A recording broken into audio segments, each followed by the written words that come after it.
বিকেলবেলা হাঁটতে বেরিয়েছি। এমন সময় শুনি পাশের বাড়ির অনু কাকিমা ইতু কাকিমার সঙ্গে রোজকারের গল্প জুড়েছে। শুনেছিস ইতু? মিনতিদির বৌমা। মিনতিদিকে আন্টি বলে ডাকে। অনু কাকিমার কথা শুনে ইতু কাকিমার হা হা করে সে কি ব্যঙ্গের হাসি! হ্যাঁ গো, জানি তো, সারা পাড়া জানে। কি কপাল দেখো! তাই বটে, একটা মাত্র ছেলের বউ, তাও তার মুখ থেকে মা ডাক শুনতে পেল না। এ দুঃখ কোথায় রাখে মিনতি গিন্নি? বলেই একটা বিচ্ছিরি হাসি দিলেন অনু কাকিমা। ইতু কাকিমা মুখ বেঁকিয়ে বলল, এত চালাক, কাউকে বুঝতে দেবে না গো, ভাঙবে তবু মচকাবে না। বড় বড় লেকচার দিয়ে মিনতিদি এমন একটা ভাব দেখায় যেন কোনো ব্যাপারই না। আরে ব্যাপার আবার নয়, শুধু শুধু শাক দিয়ে মাছ ঢাকার চেষ্টা করে। আমরা কি আর ঘাসে মুখ দিয়ে চলি বলো? হ্যাঁ, ভাবে আমরা কিছু বুঝি না। আমি ঋদ্ধি। আমাদের পাড়াটা একান্নবর্তী পরিবারের মতন, সবাই সবার সাথে খুবই ভাব। পুজো বলো, পিকনিক বলো, আপদ বিপদ, ভালো মন্দ, সবেতেই আমাদের পাড়ার সবাই একসাথে হয়ে সাহায্য করি, হই হই করি।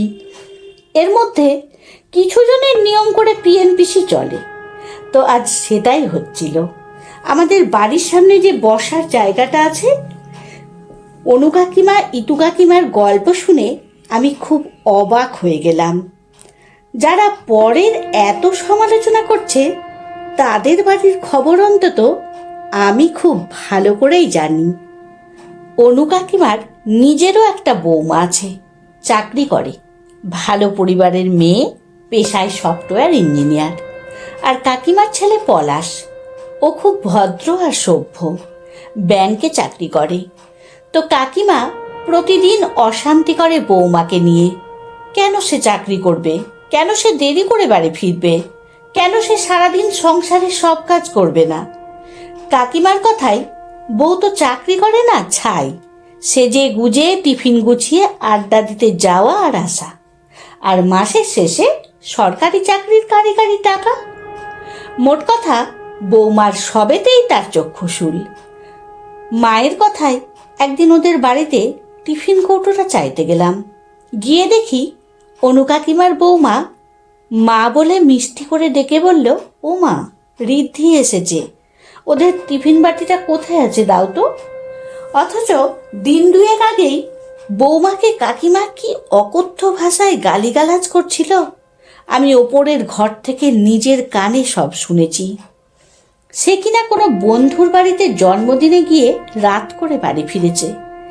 এত চিৎকার চেঁচামেচি, বাবা মায়ের শিক্ষা তুলে কথাবার্তা, কিন্তু বৌদিকে কোনো কথার উত্তর দিতে শুনলাম না।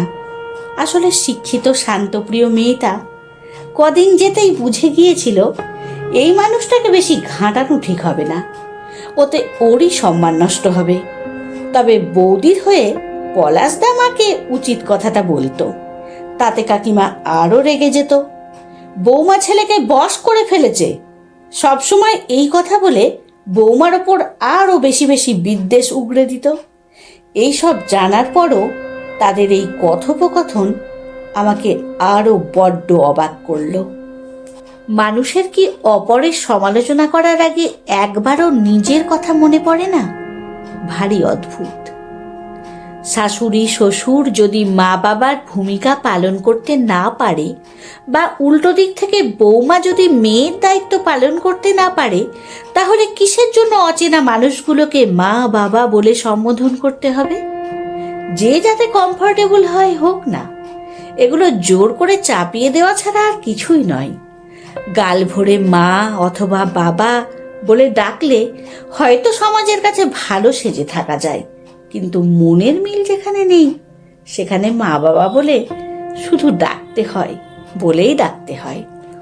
তাতে কি তারা সত্যি মা বাবার মতো ভালোবাসাটা পায়, নাকি মা বাবার মতো স্নেহটা উগড়ে দিতে পারে? বিষয়টি সত্যিই দুর্বোধ্য আমার কাছে।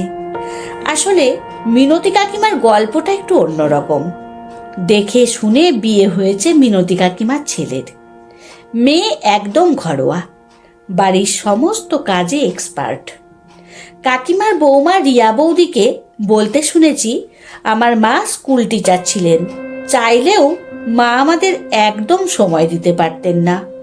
আর 5 জন মেয়ের মতো যত্ন করার সময়ও পেতেন না। আমার মা স্কুল ছুটির পর আনতে যেতেন না। বাড়িতে এসে খাবারটা মুখের সামনে এগিয়ে দেওয়ারও কেউ থাকতো না। বন্ধুরা রোজ রোজ নতুন নতুন টিফিন নিয়ে যেত, কিন্তু আমার সেই টিফিন একই, ব্রেড বাটার আর বিস্কুট।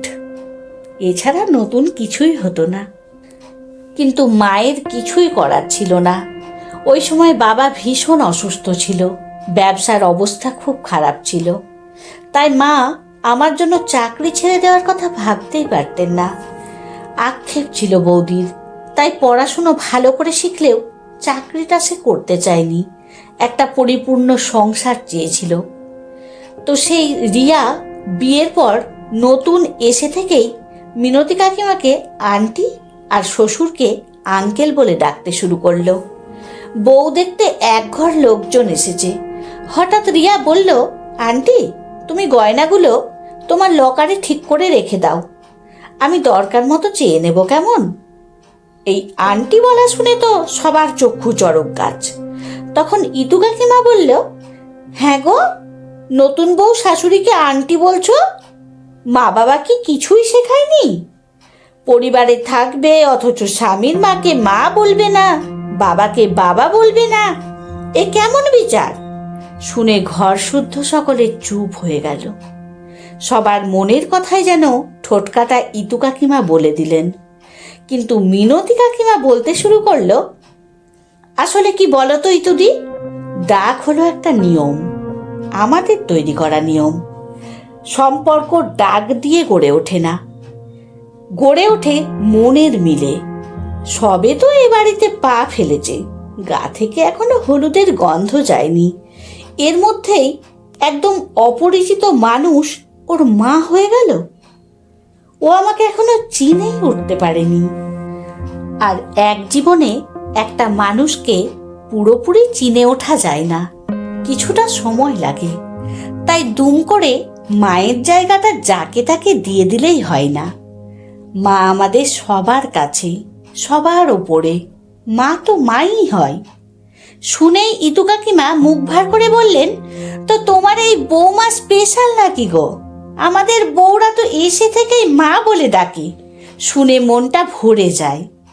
মিনতি কাকিমা হেসে বললেন, ইতুদি, আর এই তুমি তোমার বৌমার নামে সারা পাড়া গল্প করে বেড়াও বৌমা ভালো নয়, অথচ সে তো তোমাকে মা বলে ডাকে।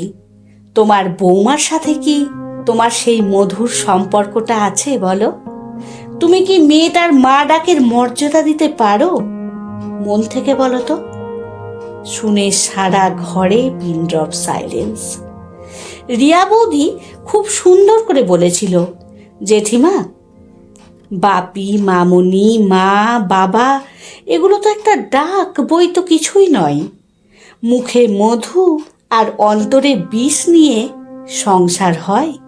মনের মিল, মতের মিল, ভালোবাসা, রেসপেক্ট থাকলে তুমি যে নামেই ডাকো না কেন, সেই সম্পর্ক সুন্দর থাকবে। আর গাল ভরা মা ডেকে যদি সেই মাকে বৃদ্ধাশ্রমে পাঠানোর বুদ্ধি আঁটি, তাহলে সেই মায়ের মা ডাক শুনে কি লাভ হবে বলেন তো? মা মেয়ের সম্পর্ক অত সহজ নয় জেঠিমা, তাই ওই ডাককে সহজে অপমান করতে চাই না। যেদিন বুঝবো দুজনেই আমরা মা নামের মর্যাদা রাখতে পারবো, সেদিন আন্টিকেও মা বলেই ডাকবো। ততদিন আন্টিও না হয় আমাকে বৌমা বলেই ডাকবেন। মিনতি কাকিমা বৌদিকে জড়িয়ে ধরে বললেন, মুখে মেয়ে বলবো, ভেতরে ভেতরে ওর খারাপ চেয়ে আমি অভিনয়টা করতে পারবো না। আমিও যেদিন বুঝবো জন্ম দেওয়াটা বাদ দিয়ে বাকি সব দিক দিয়ে আমি ওর মা হয়ে উঠতে পেরেছি, সব লিমিটেশনের ওপরে উঠে সত্যি সত্যি মেয়ে ভাবতে পারছি, ওর আনন্দে আনন্দ পাচ্ছি, ওর কষ্টে কষ্ট পাচ্ছি, সেরা জিনিসটা ওর হাতে তুলে দিয়ে তৃপ্তি পাচ্ছি। তখন আমি প্রাণ ভরে ওকে মেয়ে বলবো। ততদিন না হয় সুন্দর সম্পর্ক তৈরির প্রসেসটা ভালোভাবে চলুক। সবাই বরং প্রাণ ভরে আশীর্বাদ করুন, আমাদের ইচ্ছে যেন একদিন পূরণ হয়।